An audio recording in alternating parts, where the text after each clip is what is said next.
Telugu మ్యాట్రిమోనీకి thanks చెప్పాలి. 26 ఏళ్ల క్రితం ఇదే తెలుగు మ్యాట్రిమోనీ ద్వారానే వేళమ్మకి పెళ్లి చేశాం. పెళ్ళంటేనే తెలుగు మ్యాట్రిమోనీనే.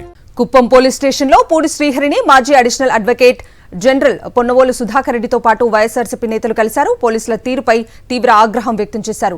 శ్రీహరిపై నమోదైన కేసుపై తీవ్ర అభ్యంతరాలను వ్యక్తం చేశారు. శ్రీహరిపై కేసు పూర్తిగా అక్రమమని, ఎఫ్ఐఆర్లో ఆయన పేరు కూడా లేదని మాజీ ఏజీ పొన్నవోలు సుధాకర్ రెడ్డి ఆరోపించారు. 111 సెక్షన్ పెట్టడం సుప్రీంకోర్టు, హైకోర్టు తీర్పులకు విరుద్ధమని అన్నారు. ఇది రాక్షస ఆనందానికి పరాకాష్ట అంటూ తీవ్ర విమర్శలు గుప్పించారు. దుర్మార్గంగా, అక్రమంగా, అన్యాయంగా తన్ని సుమారు 8830 నుంచి అబ్డక్ట్ చేసి ఇక్కడికి తీసుకొచ్చి ఎఫ్ఐఆర్లో ఆయన పేరుందా, ఆయన ప్రమేయం ఉందా? ఏమీ లేదు. ఇంత దారుణమైన పరిస్థితిలో ఈ రాష్ట్రంలో వాళ్ళ పరిపాలన ఉందంటే ఇది వాళ్ళ రాక్షస ఆనందానికి పరాకాష్ట. ఒక్క విషయం ఒకటి చెప్తున్నాను, మీరు చెడిపేస్తున్నారు వ్యవస్థని. ఇది బాగు చేయాలంటే కొన్ని తరాలు పడుతుంది. ఒక పోలీసు వ్యవస్థను మీ చేతిలో పెట్టుకొని రాజ్యాంగం లేదు, చట్టం లేదు ఈ రాష్ట్రంలో మీరు ప్రవర్తిస్తుంటే అత్త ఒకింటి కోడలే, అత్త కూడా ఒకింటి కోడలవద్దు. దయచేసి చెప్తున్నాం, ఇది పద్ధతి కాదు. ఏం కేసు పెట్టారయ్యా? సోషల్ మీడియాలో ఎవరు ఫోన్ నంబర్ కూడా ట్రేస్ కాకున్నప్పుడు శ్రీహరి మీద 111 పెడతారా? బిఎన్ఎస్ 111 పెట్టాలంటే మీకు మినిమం తెలుసా?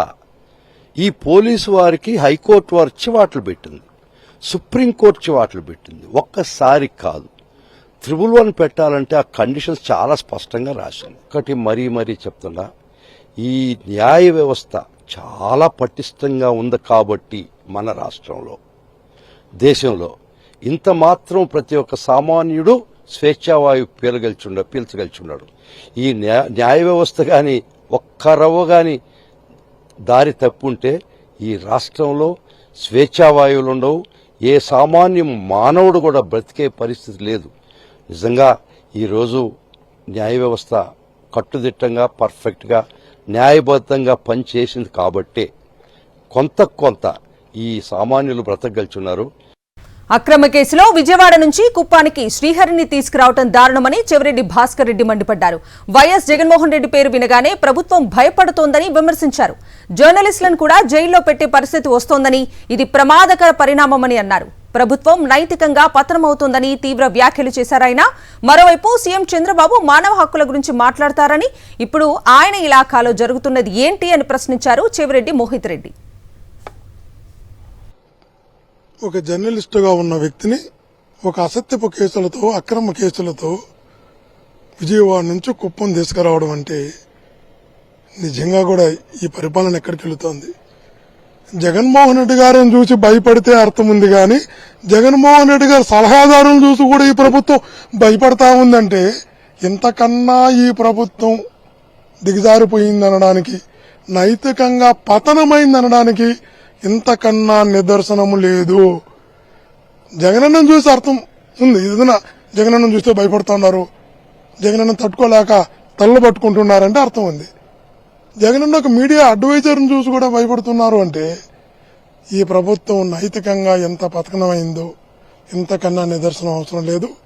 ఖచ్చితంగా ఒక్కటి మటుకు స్పష్టంగా చెప్తున్నాం, జర్నలిస్టులను కూడా జైల్లో పెట్టచ్చు, జర్నలిస్టులను కూడా పట్టుకొచ్చి స్టేషన్లో బంధించవచ్చు.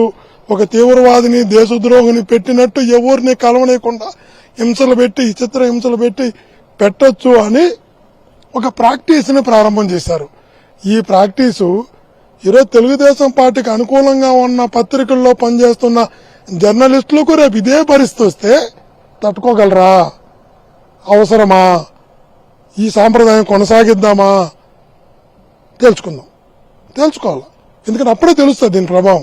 ఆ పెయిన్ ఎట్టుంటుందో, నొప్పి ఎట్టుంటుందో అప్పుడు తెలుస్తుంది.